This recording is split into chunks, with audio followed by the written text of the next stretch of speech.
Mountaineer Nation, let's ride. But Don Nealon's Mountaineers enjoy walking in where angels fear to tread.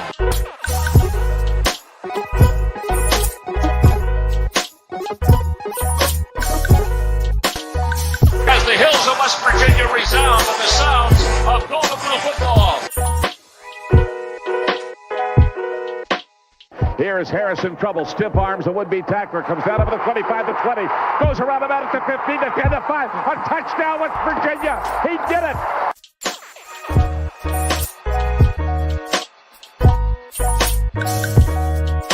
Takes the Slater one-on-one with the defender. Look at that one. West Virginia football. They don't know what that's about. They don't know what it's about. West Virginia football. We're all our people. They can shoot up our fire. We're here to help. Let them know. Leave no doubt tonight. Leave no doubt tonight. No doubt. They shouldn't have played the old Golden Blue. It is a great night to be a Mountaineer wherever you may be.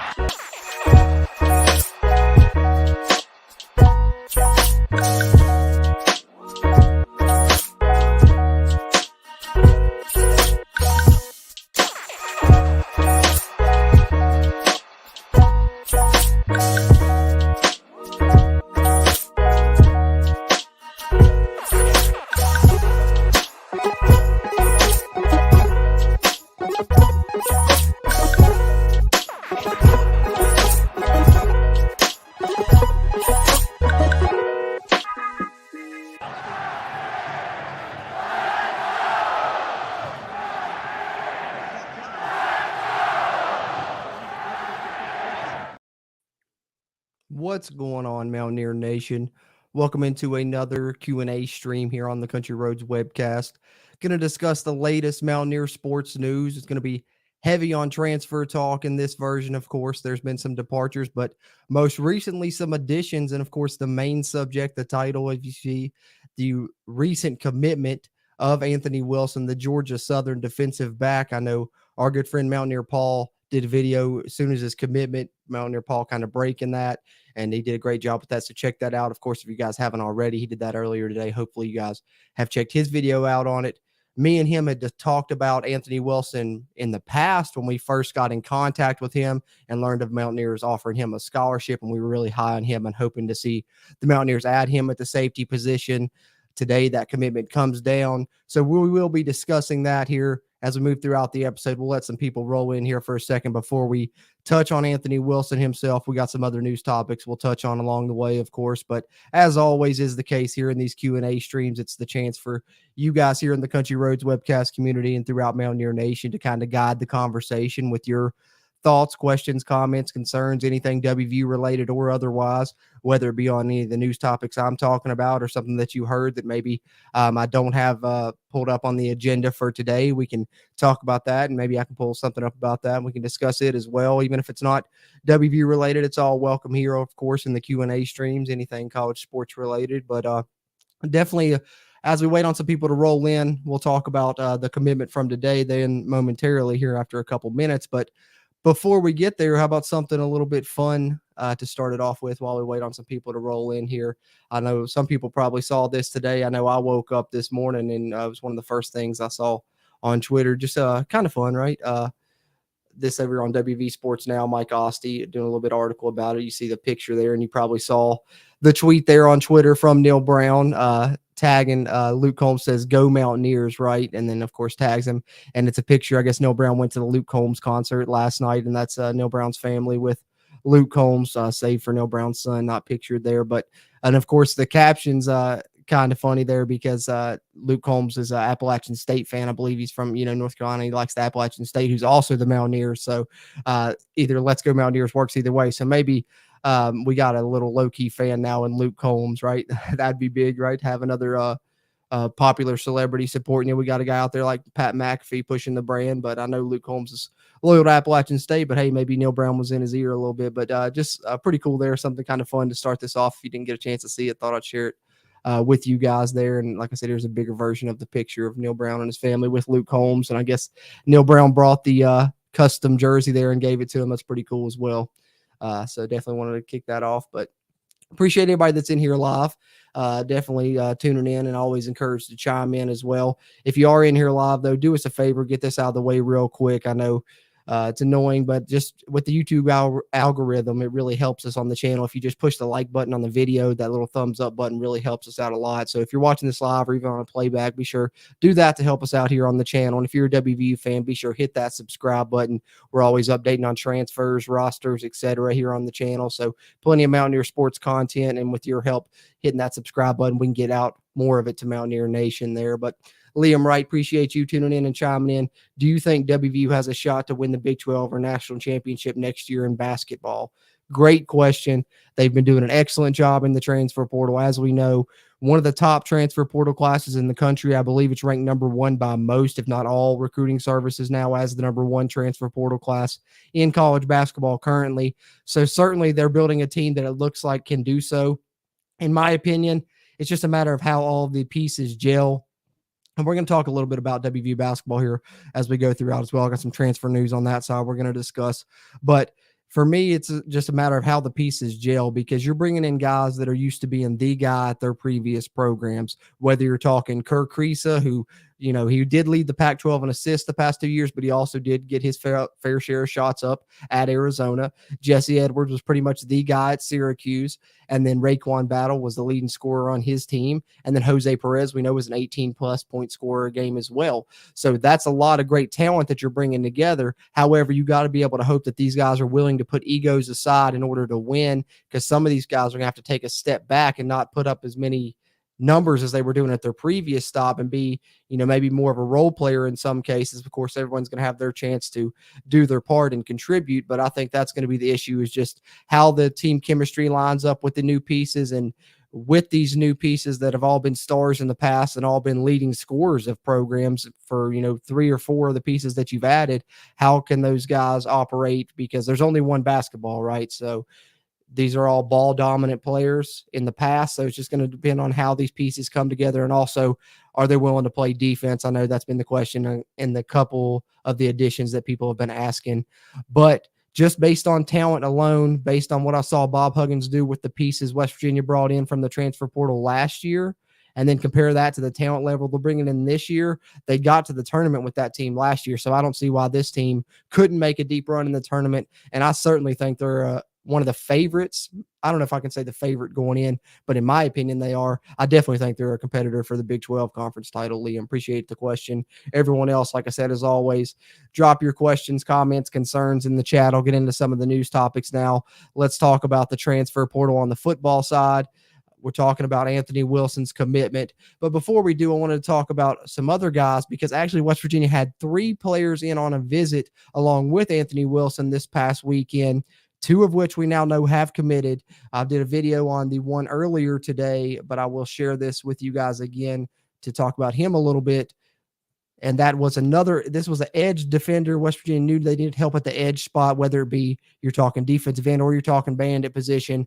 And so they secured a commitment from Tyron Bradley, Abilene Christian, one of the 3 visitors the Mountaineers hosted this past weekend in Morgantown. 6'5", 255-pound defensive end.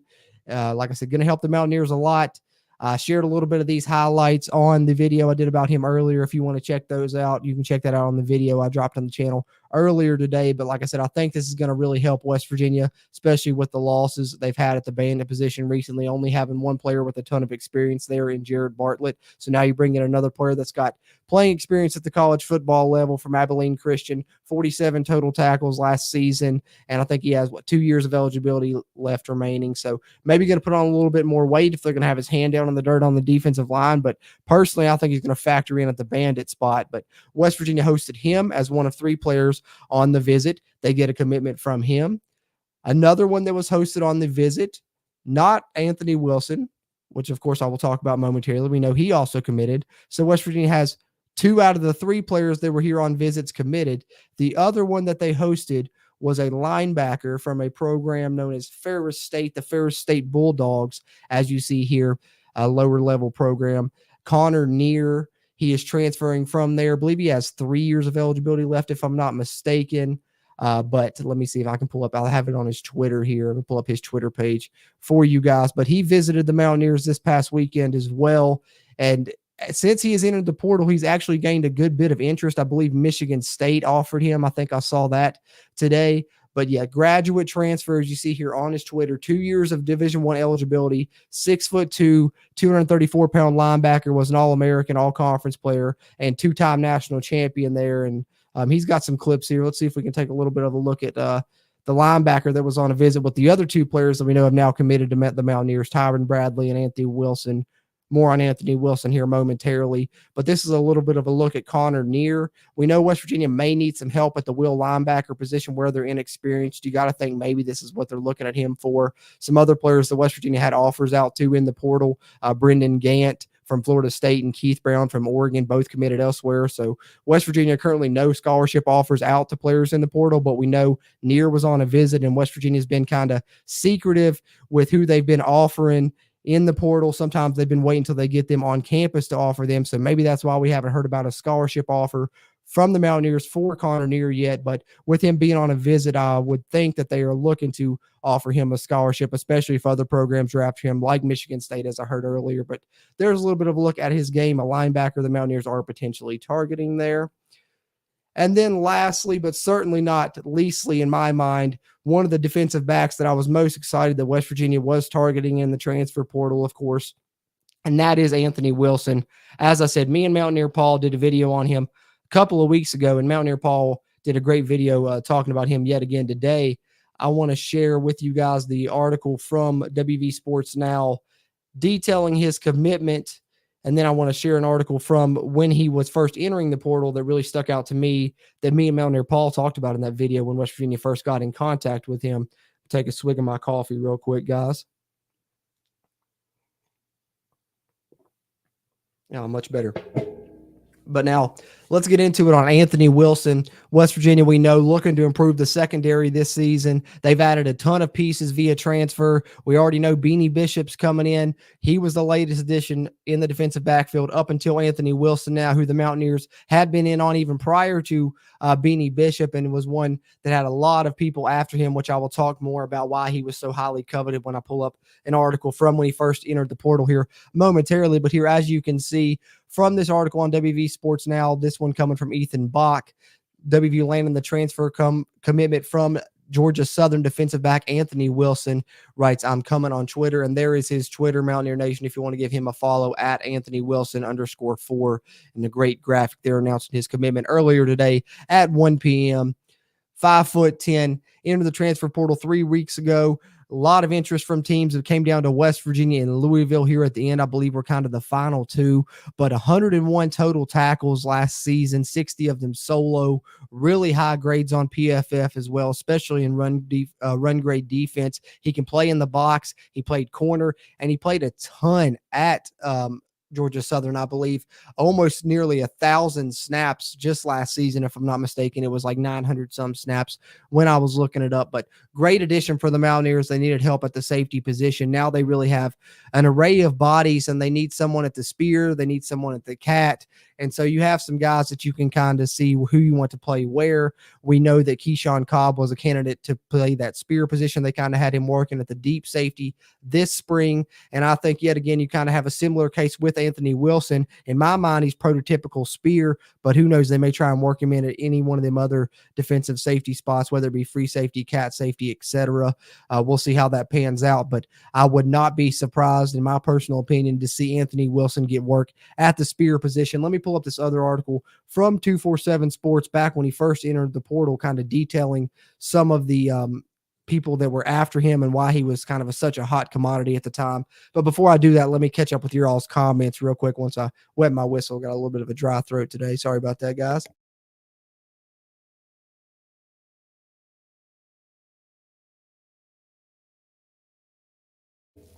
There we go. Y'all know me and my coffee, but David Cummings says this season is going to come down to run blocking and being able to sustain drives and get more in the end zone than through the uprights.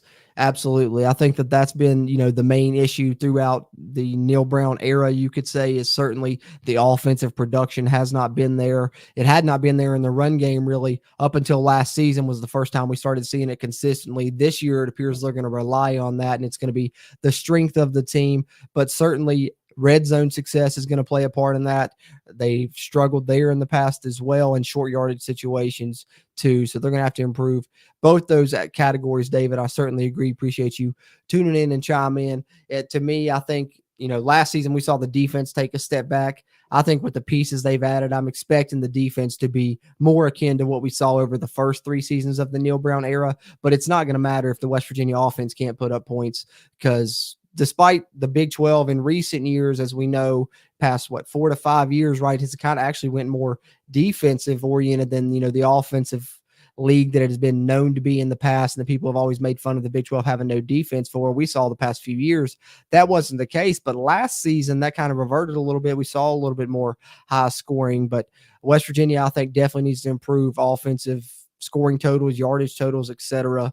But if they can get that run game working, I have a lot of faith. Neil Brown, as we know, it's a stat we've pushed a lot here on the Country Roads webcast, on our podcast episodes, etc. Neil Brown undefeated at West Virginia when the team runs for over 100 yards. Up until last season, I think that was the first time that they had a couple losses. Now I think it's something like 18-2 or something like that when they run for over 100 yards as a team at West Virginia. And when he runs for over 200 yards, he's undefeated as a coach, both at West Virginia and Troy, if his teams rush for over 200 yards, actually.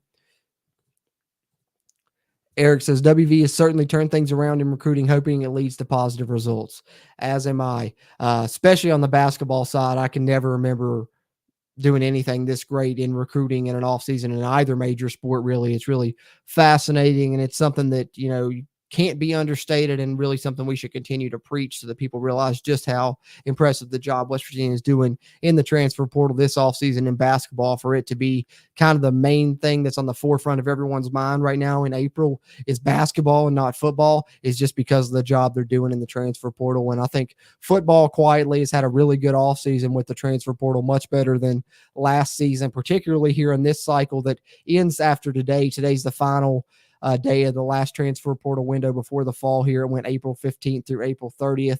And I think in this cycle, West Virginia's done a much better job, knock on wood, that no other big name transfers comes out.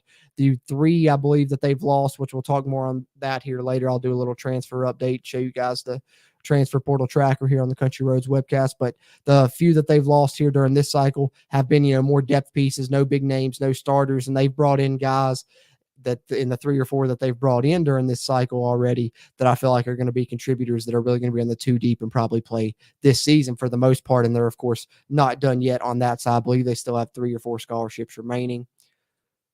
Forrest says Cobb will likely work at Summit Spear in the fall. They just wanted to work him at safety during the spring to find out if that was an option. 100% agree. I think that he has a great chance to still get a lot of playing time at the Spear position this season, and I'm not ruling him out of factoring into starting there. And I think they may do kind of a similar thing with Anthony Wilson. Even though you don't have him here for the spring, you may start him at a deep safety knowing that he can play in the box because you see it from his film, from his tackling numbers, his grades, etc., that he can play in the box, he can play in the slot. So he can play the Spear, so maybe they try and see what he can do with the deep safety for first couple of weeks of camp, and then they try and make a decision about who's going to play where once you get closer to the game week, or a couple weeks away from the game week anyways there in fall camp.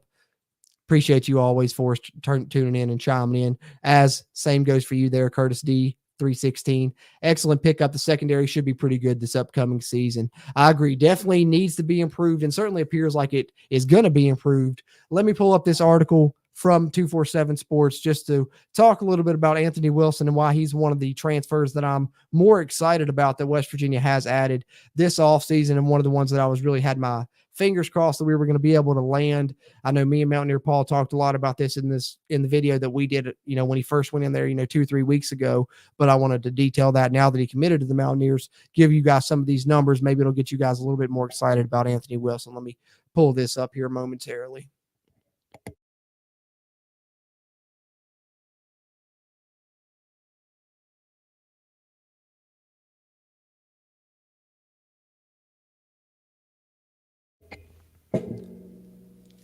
All right, as you can see here, this coming from Chris Hummer back on April 13th on 247 Sports when Anthony Wilson entered the transfer portal. The title of the article, of course, showing he's drawing a ton of attention in the transfer portal. So West Virginia wasn't alone in their pursuit of Wilson coming from Georgia Southern as a defensive back.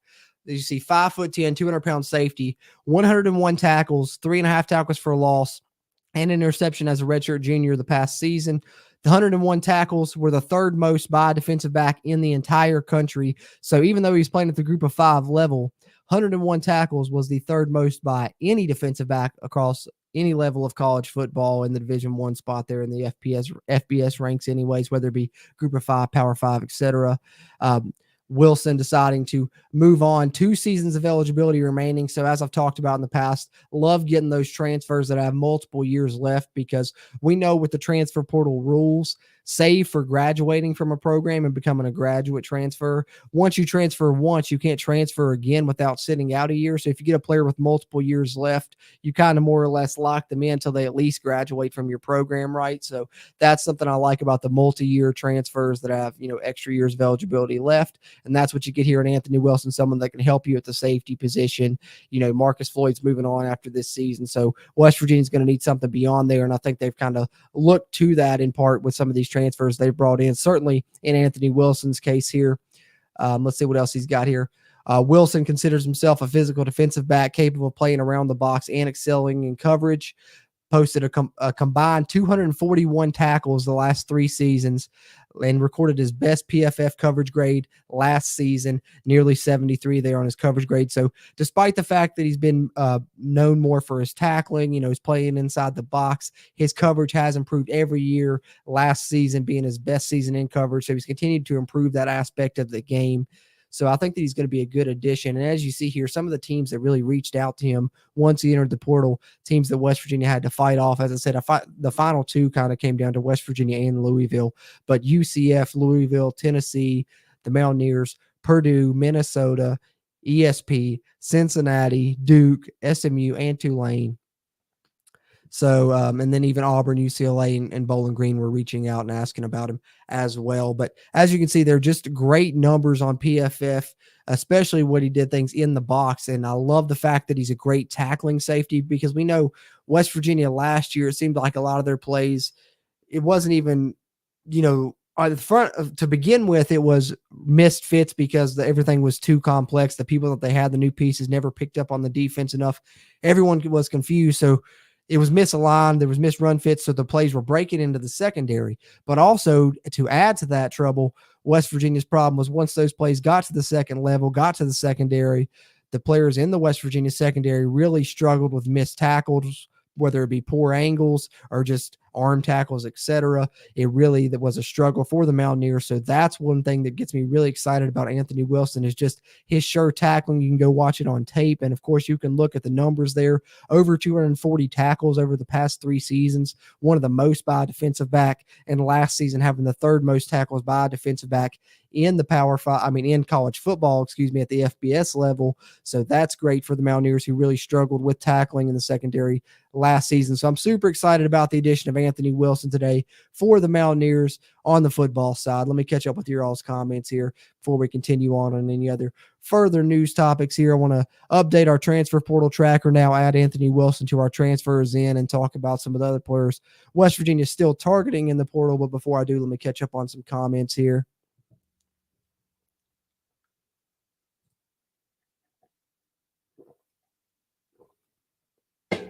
Grant Wiley, Esquire, appreciate you tuning in and chiming in as always. He says Cobb will definitely play.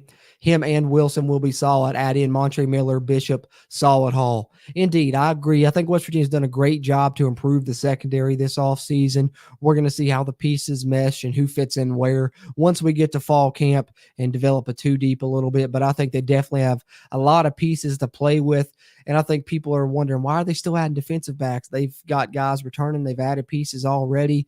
And I think one reason that you got to look to is last season, they were really counting on Charles Woods. A lot of the defense was kind of centered around him at that second level. And when he went down, they almost panicked. And I think this year they're kind of having plan Bs in place just in case things like that do happen, they really want to have security blankets and have depth at every position, and as well as having guys that can cross-train at both positions, as we talked about earlier, talking about Cobb with him playing a deep safety, but knowing that he can play the spear as well. And then you're going to have that, as I think, with Wilson here also. So I think that's kind of the reason West Virginia's added a lot of these pieces, but I think a lot of them are going to help a lot. I love Montre Miller at corner. I've talked about him a lot. Over 800 snaps at corner, no pass interference penalties throughout his career. Done a great job when he's played Power 5 competition. One of the highest graded corners in the group of 5, according to PFF, I believe. And then Beanie Bishop, one of the latest additions, really good for the Mountaineers as well, that you mentioned there. So I 100% agree there, Grant Wiley Esquire. I think the transfer additions are going to be good for the Mountaineers. And then also some of the players West Virginia has had seem to be progressing well, whether you're talking Jacoby Spells, Andrew Wilson-Lamp, or Malachi Ruffin. I think all three of those guys are in the battle to possibly start at one of the 2 cornerback positions. I think it's going to be a toss-up between those 3 names, Montre Miller, and then maybe even factor in a guy like Beanie Bishop to find out who's going to be in your 2 deep there at the 2 cornerback spots. Silas says, looks like he can make a tackle. Sounds like a good get for the portal. I agree with you right there, Silas. I don't know if you're talking about Anthony Wilson or the linebacker coming from Division II, but I would love to get the linebacker. I think the Mountaineers definitely need to add a linebacker still yet. I think we've got 3 or 4 spots left. I would love to see linebacker be one of them, probably another defensive lineman, and I would maybe go something on the offensive side, wide receiver, tight end. Who knows? West Virginia can definitely add, 3 to 5 more pieces. So either way, if you're talking about Wilson, who we know he is coming for sure, definitely a solid tackler. And I think looking at that little bit of footage we got to see there of Connor Neer, the Division II linebacker from the Ferris State College, I like what I saw from him briefly there as well. And especially considering he has, I think, 3 years left, could be a good add to develop for the future as well. Blake Green, what's going on, man? Always appreciate chatting with you, whether it be on here or in our messages there on Twitter, which, of course, follow the Country Roads webcast on Twitter at WVU Country Roads. Always can reach out with us there with questions, anything like that as well. Sometimes we'll feature those on the podcast and stuff too. But Blake, appreciate you tuning in and chiming in here live. He says he's liking the secondary this year and feels that the ones returning turned it up towards the end of the year, plus what we brought in via the portal. So, yeah, that kind of goes hand in hand with what I just said. I think the ones that we have returning really started to play good last season when they finally got into action. I'm speaking of Andrew Wilson-Lamp specifically. When the times that he finally got on the field, he looked really good. And then Malachi Ruffin was kind of counted upon when I think they weren't planning to rely on him. And at first it was kind of a bumpy road there with Ruffin, but then in the late games of the season, specifically the 2 wins against the Oklahoma schools, he really made some good plays. And then I think throughout the spring, he's looked good. The one-on-one challenges they did in the spring game there, he had one of the only interceptions during those. He had a great pass breakup during the spring game as well. And him and Wilson-Lamp, the 2 that you're talking about returning, like I said, I don't take too much stock into a spring game, so I don't think this means anything one way or the other when it comes to who's going to end up starting in the fall. But the 2 starting corners that walked out on the Mountaineers field first for the spring game were Andrew Wilson-Lamp on one side and Malachi Ruffin on the other, the 2 returners. Curtis D 316 says, hopefully Leslie can get a decent pass rush out of the defensive line. Certainly, I think that's a concern. That's something that we're hoping to, add with the latest addition, Tyron Bradley. Hopefully he can help off that edge, whether it be coming with hand in the dirt off the defensive end. West Virginia has, I think some guys that can help there on that end spot now. You got Jalen Thornton coming back from injury. He didn't get to participate in the spring. We haven't really seen him yet. I think he's got potential being a legacy player. And then, of course, Sean Martin going to be the main one. And then Sean Martin spoke highly of Torres Simmons, who has returned to West Virginia after previously entering the transfer portal during the first transfer portal window back in the end of 2022, decided to come back and had a really good spring. And they've been speaking highly of him. And then, of course, now Bradley, adding him to the mix as well. I think that those are good guys off the edge. And Jared Bartlett's potentially had his best offseason is what they're saying. And then they really have spoken highly of James Hurd and him being the best natural pass rusher that they've brought in during their coaching regime here. So I think James Hurd is a guy that I'm looking to see play probably like in a third down package, especially third and long situations. They're going to try and get him in and maybe get him some sacks. He's not going to play, every down yet as a true freshman, but he's certainly going to see the field. So I think those are some guys that they're hoping that can help the pass rush. And beyond that, I think there's guys on this roster that we haven't seen yet that have those capabilities. Zakai Lawton transferred over from Cincinnati. Who knows what he can do? But the one that sticks out in my mind is Asani Redwood, right? He came to the Mountaineers, kind of under the radar recruit, a 3-star prospect, put on a ton of weight in a short amount of time, but here was injured for the spring, so we didn't really get to see him, but he racked up a ton of sacks his last year there in high school, almost 20 sacks, if I'm not mistaken, in his final year. And so he's a guy that I'm excited to see what he can do throughout his career. I know he's only going to be a redshirt freshman this season, so who knows if he'll play an impact, but I think they've added pieces that they're hoping can help with that pass rush. And I think it's certainly going to play a part in West Virginia's defense improving Curtis's if they can and really play some base defense, not have to bring a ton of blitz. That's going to help them a ton if they can do that. Appreciate your all's thoughts. Continue drop your questions, comments there in the chat. I'll catch up on them again here momentarily. Want to touch on some other news topics as we go throughout. Let me get up here on the transfer portal tracker. I want to add Anthony Wilson to the transfers in list, of course, and then we'll talk about some other players the Mountaineers have offered in the transfer portal. So first off, the transfer is out. Of course, if you guys have been following along throughout the offseason, I've been updating this both in individual videos here on the channel, pre-recorded ones, and then in live streams. I've been trying to do it as well. Transfers out for the Mountaineers. Most of these coming in the early cycle back in 2022. As I said, the only ones here in this most recent cycle, Jalen Shelton, Eric Burton, and Caleb Coleman, all for players for the Mountaineers who weren't really on the 2 deep this past season. Caleb Coleman would be the closest one to being on the 2 deep. I think he played in about 4 or 5 games. Shelton and Burton seeing no action essentially, except for against the FCS opponents. And then as far as transfers in, I detailed Tyron Bradley in a video I dropped earlier on the channel. Be sure to check that out if you haven't already. And then Jalen Ellis was detailed in the most recent live stream prior to this one. And Beanie Bishop has his own individual video on the channel as well, as most of the transfers in here do. But the latest addition for the Mountaineers, of course, is the name now slipping my mind that we were just talking about, but there it comes, Anthony Wilson, coming in from Georgia Southern. We can now add him to the transfers in list for the Mountaineers as we try and keep up with all the transfer portal craziness that goes on throughout the offseason when it comes to building a roster really on a year-to-year basis, almost in some cases in this NIL and transfer portal era. Anthony Wilson, the latest transfer in for the Mountaineers. You see the official transfer in list now. As we know, those are the players that have committed to the Mountaineers with all of these top names here. I don't think Beanie Bishop has yet all already signed with the Mountaineers, most already enrolled, save for a couple of names. I think we're still waiting on Mulbo. I don't think he's made it in yet.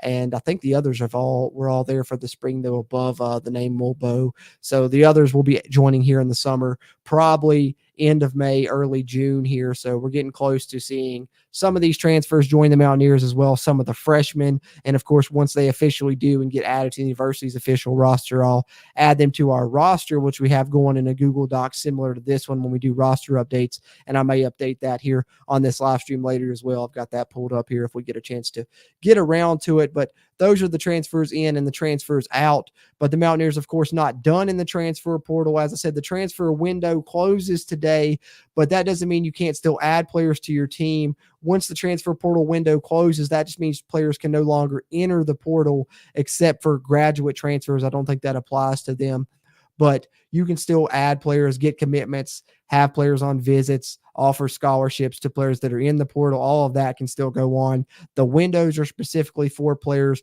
leaving schools and entering the portal, just so coaches know when to expect players leaving and can kind of have a more regimented schedule to this transfer portal craziness that kind of goes on now. Now you got a window at the end there. I think there was one in December. And then now this one, which originally was supposed to be May 1st through May 15th, but they moved it up to April 15th through today, April 30th being the final day of the window. So hopefully this will be the last of the transfers out for West Virginia. But I should put an asterisk on that statement I just said because it's still subject to change just due to the fact sometimes players can just say like a player decided to enter today, right? And he puts his paperwork in. It's going to take a few days for them to process that. So the university and Neil Brown, the staff, et cetera, may not know of it until, let's say Wednesday of this week or something. So I think by the time we get to, let's say Thursday or Friday, if we don't hear of any other names entering the portal, by that time, fingers crossed, this should be the final transfer out list for West Virginia this offseason with the transfer portal window officially closing today. But having said that, West Virginia is still after some spots. I think they're at about 81 or 82 on their scholarship count. Like I said, that kind of fluctuates with transfers out and transfers in. I believe it's 82 right now, if I'm not mistaken. So they would technically have 3 scholarships remaining at this point, if I'm not mistaken. But these are the players that they've offered so far. And I also talked about Connor Neer, who we know was on a visit with the other 2 players, Tyron Bradley and Anthony Wilson, who are the latest 2 transfers in for the Mountaineers. Haven't officially offered him a scholarship yet that we know of, so don't have him on this list yet. But the Mountaineers have offered scholarships to these players. I've talked in the past about Jaquay Jackson in the video. Lamonius Craigs, highly sought after, entering the transfer portal, leaving Colorado after leading them in receiving in their spring game and being one of their leading receivers last season as well. I think, as we know, Colorado having a mass exodus there with Coach Prime's first season. Cameron Johnson, an offensive lineman from Houston, which hold on momentarily. I'm going to pull something up on Cameron Johnson because I thought that I had read something that he may be down to 2 programs. If he is, I might need to go ahead and pull him off this list, but I'm not 100% sure. I know USC is one of the favorites, but I'd seen West Virginia. Let's see, here it is. Let me stop sharing this one so I can share this other one with you guys here on Cameron Johnson. Then we'll go right back to the transfer portal tracker, guys. O-line transfers down to 2 schools, USC and Missouri. Cameron Johnson. So, yeah, this is on Houston. Yep. And is considering USC and Missouri, according to Clint Brewster. This coming from about a week ago. So, I guess preemptively, that it hasn't officially committed, so I don't have to. But just because of that, I don't like the chances for West Virginia. Let's go ahead. Let's do this. Let's take him off. If anything changes, oh well, I was wrong, and we'll add him to the transfers in list. Maybe he surprises and commits to the Mountaineers. I think he's been on a visit to Morgantown already, if I'm not mistaken, but we'll go ahead and remove him. So momentarily at this time, no offers out to offensive linemen that would be that would be considering West Virginia, I'd say, with that report that Cameron Johnson down to 2 schools in West Virginia kind of out of the running, which I hate to hear because I would have loved to see West Virginia add him. West Virginia is looking to potentially add an offensive lineman at one of the interior spots to just kind of help on the 2 deep, at one of the 2 guard spots, whether it's to compete with Jaquay Hubbard to start at the right guard or just provide depth there. They're looking to add someone there. So potentially one of the 3 spots could still go to an offensive lineman, but at this time, no offer out to any of them, save for Cameron Johnson, who, of course, as I just showed you guys there, reportedly down to USC and Missouri. So we'll take him off of the transfer portal tracker for now. Other than that, on the defensive side, as I said, West Virginia definitely looking to add to the defensive line potentially, but we know they added Bradley today. So who knows if this will continue to be something they pursue. Some of these guys may be more interior guys they're looking to add, but Anthony Campbell from Louisiana Monroe, Amari McNeil from Tennessee, Keevy Rose from Louisiana Tech, Isaac Ukwu from James Madison, and most recently Robbie Harrison from Arizona State all currently have offers out, all currently remain uncommitted. And then, of course, let's see here. Let me share this one with you guys. West Virginia also has hosted another player on a visit here recently. He may be on campus now. I can't remember if his visit was this past weekend or if it's coming up this weekend, but they're going to be hosting this young man from Florida, recently entered the transfer portal, Antoine Powell, 6'3", 234. He's also an edge. So I don't know if the commitment of Bradley will affect this. I think I got something pulled up on his numbers here. Let me see if I can share this with you guys as well. Yeah, this is on Antoine Powell here in the portal from Florida. He appeared in 27 games with Florida, 34 tackles, 4.5 sacks, 7.5 tackles for loss, and 3 forced fumbles in only 27 games. So great numbers there. how many years is this? It says how many years he has remaining. I believe he's multiple years left remaining on him as well, 2 or 3, if I'm not mistaken. But would be another guy coming off the edge. So that would be good for West Virginia to add him. I know that he is scheduled to visit the Mountaineers, but wanted to touch on him because I know it's someone that people may have heard about, but he's not on the transfer portal tracker here, but did want to touch on him briefly because I believe if he wasn't on a visit recently, then he's scheduled to be on one soon. I don't think he was on one this past weekend because I believe the 3 visitors were Tyron Bradley, Anthony Wilson, and Connor Neer. So, but definitely maybe look out for him to potentially get an offer as well. As I said, sometimes it's been wait until they get him on campus. So if his visit's coming this week, you may hear of an offer coming this week. But he's a little bit more undersized than Bradley. So maybe if they were able to secure him as well, maybe he would be more of the bandit and Bradley be more of the hand in the dirt defensive end and help more there. But either way, West Virginia looking to add that edge pressure as we talked about earlier with pass rush. So Bradley on board. Maybe they get an offer out to him, but they do have offer out to these 5 names you see here. And then the defensive backfield, Anthony Wilson, we can remove here from the potential transfer targets because we know he is now committed to the Mountaineers. He's on our transfer in list. So we've got 4 names left here. I think Miles Rouser is more of a safety coming from Campbell in the Division 2 level. Antonio Carter from the FCS in Rhode Island, and then 2 in-conference transfers the Mountaineers are targeting at corner, both with multi-years left, I believe, Jaden Davis and Noah Daniels. So that's kind of the potential transfer targets. Wanted to update you guys on that, and of course update the transfers in list, adding Anthony Wilson, kind of the subject and the main reason I wanted to do a live stream here today, aside from the fact of getting to chat with you guys and have Q&A a little bit. And of course, there's the transfer portal tracker update. So let me catch up with you guys here in your comments, and we'll touch on some more news topics throughout. Let me take a swig of coffee as I pull up a comment here.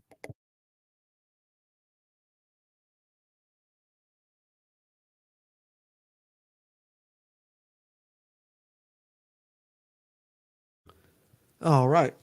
Forrest says, great to have people who can tackle in the open field, but what impressed me in the spring game is that there were usually multiple players around the ball, lots of gang tackling. Yes, 100%. I think the pursuit angles were better. I think they've done a good job addressing fundamentals, but I also think that the reason that we saw a lot of people around the ball is because of something else that they've talked about that they were looking to improve with this team. They were trying to do it last season, and I think were unsuccessful, but from what we've seen from this team, it looks like they've been more successful, and whether that's from having some of the players that they brought in last season now having a full off season and being able to get bigger, faster, stronger, or also some of the pieces that they've brought in actually fitting what they want to do better, which I think it's a little bit of both. But I think that one reason we've seen that and we saw that force, then I agree with you, is seems like this defense is a lot faster. I think some of those linebackers looked faster. Lee Koba looked faster. Jaffa Veras looks really fast playing the will position to me. And excuse me, that's to be expected as he was kind of recruited as a cornerback initially to play the defensive back for West Virginia. Then they finally moved him to linebacker and have spent a couple years, getting him up to speed and up to size there. And he's been contributing on special teams, but I think certainly he's going to factor into playing that position this season. Right now, you got to think he's maybe the favorite to start. It's a toss up between him and Trey Lathan, but we'll see if West Virginia adds a transfer there. But I agree. And I think it's because of team speed on defense being better, being one of the factors too. Silas says Wilson is who he was talking about. He was tied for 25th in the nation in solo tackles. Yeah, excellent tackler. Wilson, really great grades on PFF there in that category. Over 100 tackles, really amazing. Like I said, they're top 3 in the entire FBS. So awesome get for West Virginia. Really excited about Wilson. Blake Green says, really hope the Florida Edge transfer commits who visited this past weekend, I believe. Hey, perfect timing for me to pull that up because I just talked about him as well. Never even saw your comment, so that works out great. Eric says, Florida connections have been very productive for West Virginia. Absolutely, especially in the early part of the 2000s, of course, and we know about Don Neyland's success there throughout his time as well, starting, Doc Holliday kind of really got West Virginia in there and was the one that kind of started that rolling, and it continued for 20, 30 years. Kind of dropped off during Holgerson's regime, but we're starting to get back into it a little bit. So definitely Florida connections always played a part, and there's always a WV connection, right?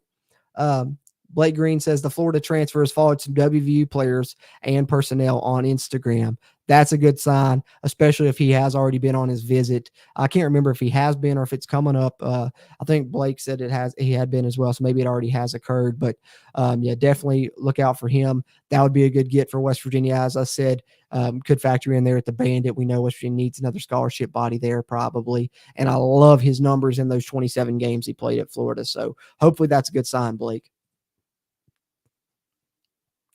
Blake says, thank you visited. He posted a picture on his Instagram in WVU jersey. Okay, so he has already visited. So hopefully we could hear some good news in the coming days then, especially if he's already doing some follows then maybe. That'd be great. Continue, you guys. Drop your questions, comments, concerns, whether it be on any news topics that I pull up, anything here throughout, or anything you got that you want to discuss or want me to discuss. Drop it in there in the chat, and we'll discuss it as we go here throughout. Appreciate you guys that are in here live. And one more time, whether you're in here live or watching on a playback, hit that thumbs up button, give us a like. Really helps us out. And be sure to subscribe and hit the notification bell if you haven't already. Helps get more of this Mountaineer sports content out to Mountaineer Nation and helps grow the CRW community throughout Mountaineer Nation as well. But I'm going to switch gears here a little bit, and let's talk a little bit of basketball news, because I haven't had a chance to talk about a couple news topics that have come out on the basketball side in the past couple of days. So wanted to use this live stream to be able to do that as well. And one of those being a departure on the transfer side for the basketball team, and that being the departure of Jimmy Bell, unfortunately leaving the Mountaineer basketball team. And this came out the past, what was it, yesterday, I believe, or day before. This article, of course, is more talking about his departing message that he shared on social media. Of course, coming from WV Sports Now and Ethan Bach is this article detailing his statement in which he shared on his social media here. Let me get down to it. As you can see, if you guys don't already follow Jimmy on Twitter, at Jimmy Bell Jr. 15. And I think whether you were a fan of his play on the basketball court or not, I think he was a guy that was a fan favorite. He was a really hard worker, and I hope that wish him the best wherever he ends up. I know a lot of teams have been in contact with him. I know he tried the football thing out, and it's really going to be undetermined. And I guess we'll never know the answer of if he was going to be able to continue playing or football, or if Neil Brown, wanted him to continue to stay on the team or not, because in this statement, he kind of just mentions that he wants to go back to playing basketball. So we'll never know if that was the option or not. But I mentioned, when that move happened, that I thought that the reason that it was happening was due to the fact that he wasn't going to have a scholarship available for him on the basketball side with the transfers that West Virginia had brought in, et cetera. He was going to have to walk on to the basketball team. So maybe getting him on a football scholarship was going to be easier for him to then, be on as a walk on in basketball. And I think maybe finding that out, and even if he had the opportunity to play football, he really wanted to play basketball, didn't want to be a walk-on on that side. And so if he wasn't going to play football and then would have to be a walk-on and pay his own way, that's maybe one of the reasons he decided to enter the portal, was just because he didn't want to play football. Maybe it wasn't that they said, hey, we don't, that we're not going to continue this experiment on the football side anymore. It's hard to tell because we don't really know one way or the other officially. But having said that, knowing what we do know is that he does want to continue playing basketball. He's entering the portal, and he's probably going to end up somewhere next season. And I'm kind of hoping it's not in conference, so West Virginia doesn't have to face him. But as you see there's his graphic in his tweet. I'll read his statement here because I thought it was a pretty good one. Jimmy Bell says, "Where do I start? This year at West Virginia has been filled with memories, love, and friendships that will last me a lifetime. I want to say thank you to the football team for bringing me in this past spring and giving me the opportunity to put the pads back on. Basketball has been a part of my life since I was a young kid. Basketball is where my heart is. Basketball is my peace, and basketball is what I love to wake up every day and do. Good luck to my brothers this year. I know they will have a great season, and I'll still be rooting for them without a doubt. Though I won't be here for sports, I will graduate here, and West Virginia will always feel like a home to me. I'm forever grateful to have been a part of this amazing state." So unfortunately, Jimmy Bell entering the transfer portal, I was kind of hoping to see him hit the football side and play for the Mountaineers and be a reserve part, and then maybe next season have a chance to earn a spot on the 2 deep, because he had 2 years left for football eligibility, but instead he wants to use his 1 year left of basketball eligibility to enter the transfer portal, try his luck elsewhere. And he has a handful of teams after him. I do believe that I've heard almost 14 teams that have been in contact with him. But let's update our basketball, transfer out list here, now adding Jimmy Bell to it. As you see, our basketball version of the transfer portal tracker, trying to do this in both sports here this off season. As you see, for West Virginia, great transfer in class, the best transfer class in college basketball, currently number 1 in the nation according to 247 Sports, and on 3, Jimmy Bell, though, being the latest to leave the Mountaineers. But I think all of the transfers out for West Virginia have not really been a big surprise when it comes to Jimmy Bell. When we heard about him trying it out on the football side, as I mentioned in the video, I talked about Jimmy Bell doing the football thing, that I thought that there probably wasn't going to be a scholarship there for him on the basketball side, especially with the addition of Jesse Edwards, etc. But let me see if I can pull this up on as far as teams that are interested in Jimmy Bell. And then I've got another piece of news on the basketball side as far as a transfer that West Virginia is targeting in the transfer portal, a familiar last name to West Virginia fans maybe, but let me see if I can pull this up here on WVU Sports now as well. I know they had a little bit up on this in regards to Jimmy Bell here. Here we are. Yeah, 14 plus schools. This coming from Ethan Bach over on WVSportsNow.com. And you guys know Ethan Bach also covers the transfer portal as well for the transfer portal report, or the portal report, excuse me. But he's heard from 14 plus schools as soon as he entered the portal. Great size. People are going to probably use a big man. But the schools that he's heard from: Austin Peay, BYU, DePaul, Georgia Southern, Jackson State, Mississippi State, Missouri, New Mexico State, Old Dominion, St. Louis, Seton Hall, Temple, UCF, UC Wilmington, and others. But I also recently thought that I saw something about Texas Tech reaching out to Jimmy Bell. Let me see if I can pull up anything on that real quick momentarily. Texas Tech, Jimmy Bell here real quick before I talk about the potential transfer target for West Virginia on the basketball side that they're trying to bring in as well.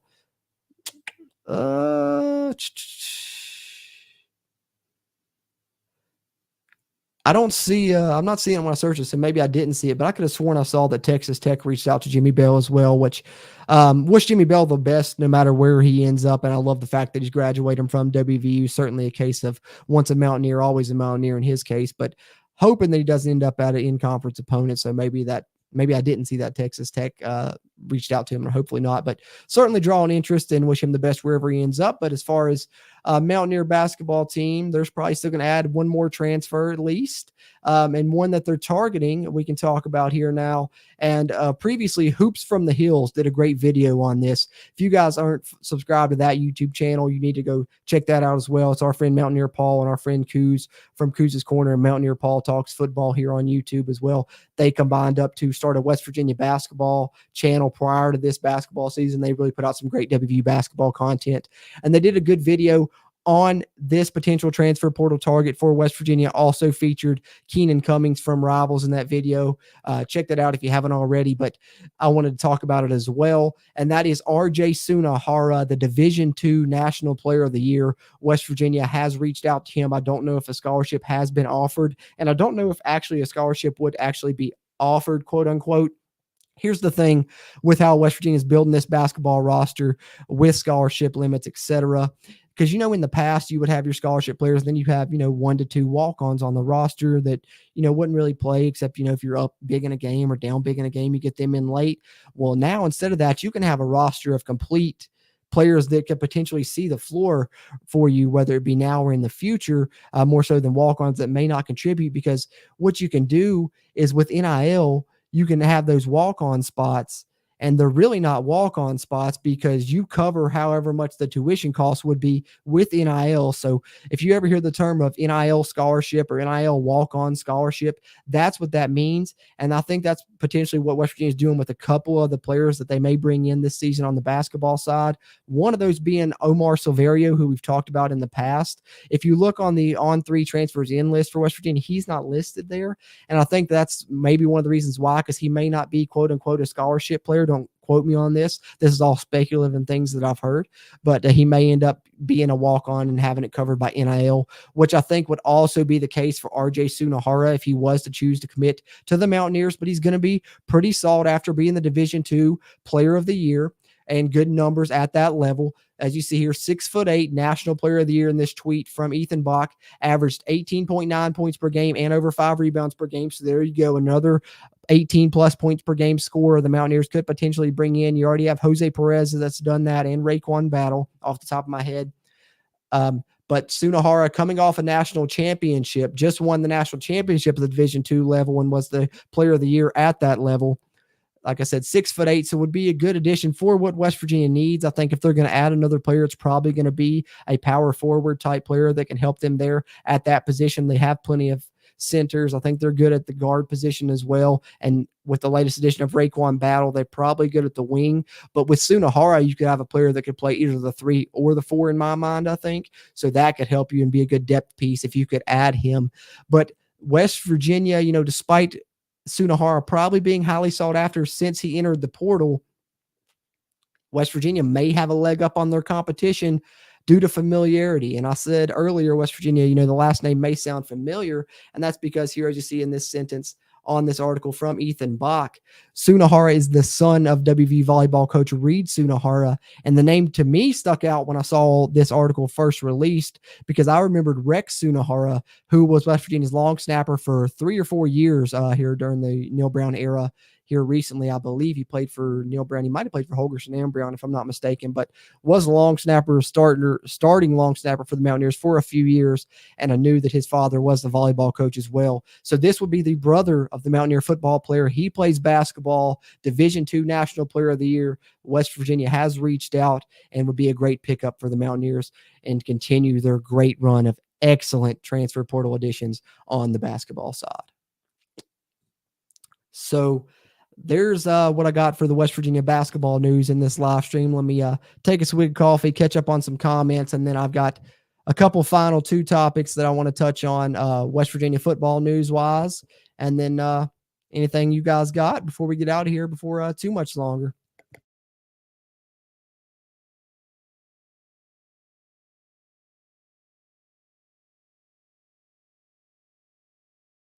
And Curtis D316 with perfect timing there, talking about if WVU basketball does land RJ Sunahara, he thinks he'll be a walk-on with everything paid for, kind of as I just mentioned there as well. So, yeah, I agree with you there, Curtis. I think so too. One of those quote-unquote NIL preferred walk-ons, if you will.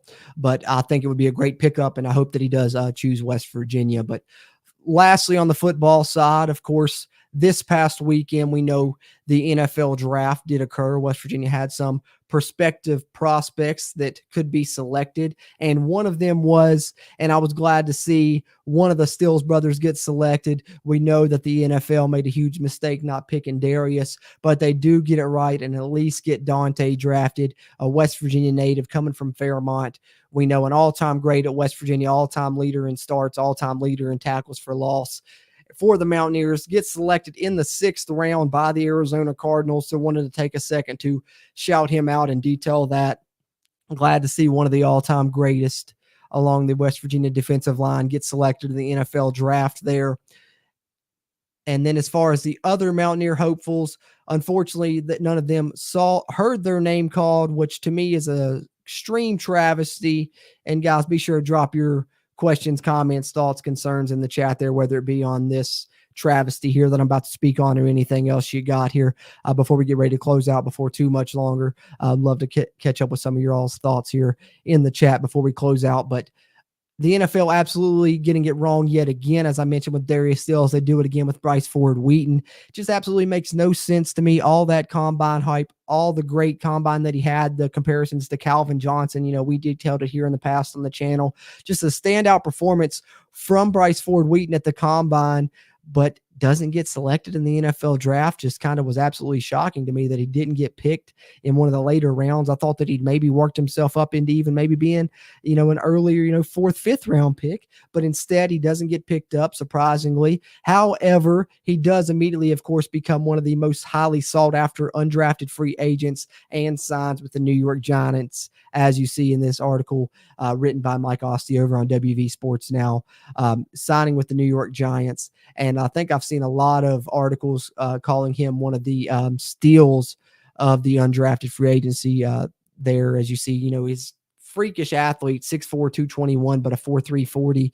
So certainly we know drops were an issue at times, as were, some of the other Mountaineers receivers. He led the Big 12 in drops, but he also led the Big 12 in contested catches. So I think that there is a good chance of Bryce Ford Wheaton making the roster for the New York Giants, in my opinion, just because I think that he has that type of talent. He has that type of potential if he can just access it, and hopefully he will be able to in the National Football League. We saw his athleticism here. We saw it at the combine as well. And I think the Giants also are lacking for receivers in a big way. They added, who did they add in?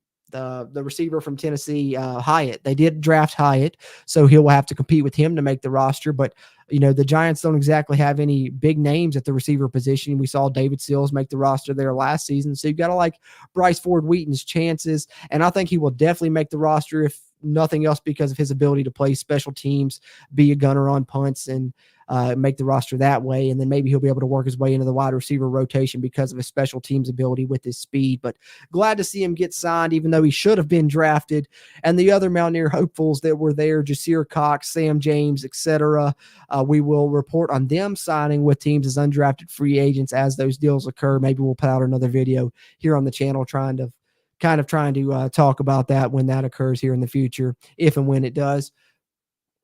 Curtis says, I think what hurt BFW not getting drafted was the drops and route running. Yeah, 100% agree. I think Mike Ostie had a tweet that an NFL coach, told Bryce Ford Wheaton to his face that sometimes he looks like Calvin Johnson and sometimes he looks like he couldn't start at a JUCO in Iowa, I believe was the quote, if I'm not mistaken, maybe paraphrasing there slightly. But yeah, that's the thing with BFW, super high ceiling, but just gotta reach that, and hopefully New York's a good landing spot for him. But I agree. I think that's probably one of the things that saw and was a red flag for teams to kind of stay away and decide to not draft him, unfortunately. But wish he would have gotten drafted, but glad to see him land on a roster, and hope some of the other potential Mountaineers in the pros land on rosters as well. I want to do a video, hopefully once that happens, not only talking about those hitting those signing their undrafted free agency deals, but hopefully talking about where the other Mountaineers in the pros are now, whether it be the ones that are in the NFL or in some of the other leagues, XFL, etc., and kind of do an update video on that as well here at some point throughout the offseason. Fingers crossed I'll be able to do that. But you guys drop your questions, comments, concerns in the chat, or etc. one more time before we close out here. One last chance to do so, but want to remind you guys one more time as you guys drop any final thoughts, questions, comments, concerns you have in there as we get ready to close out this live stream where we discuss the Anthony Wilson commitment as well as some other transfer news, etc.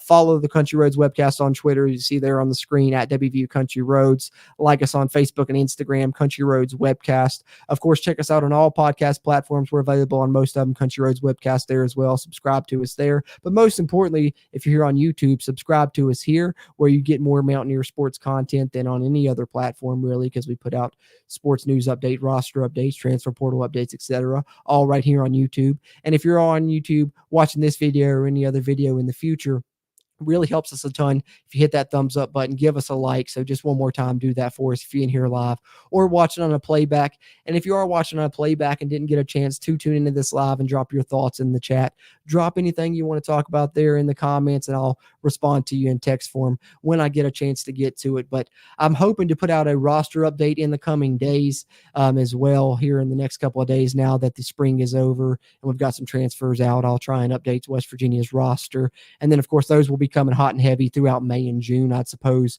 as freshmen enroll and as some of these transfers enroll and get added to the university's official roster. We'll be having a lot of West Virginia football roster update videos dropping here on the Country Roads webcast, as well as plenty of other live stream and Q&As as we go throughout as well. But appreciate you guys that tuned into this one live. As always, got more coming in the future. Looking forward to the next one with you guys, but always enjoy getting a chance to chat with you guys and grow the Country Roads webcast community throughout Mountaineer Nation. But having said that, I guess that we'll get ready to wrap this one up. As always, I'm Jordan Cruz, and until next time, let's go Mountaineers.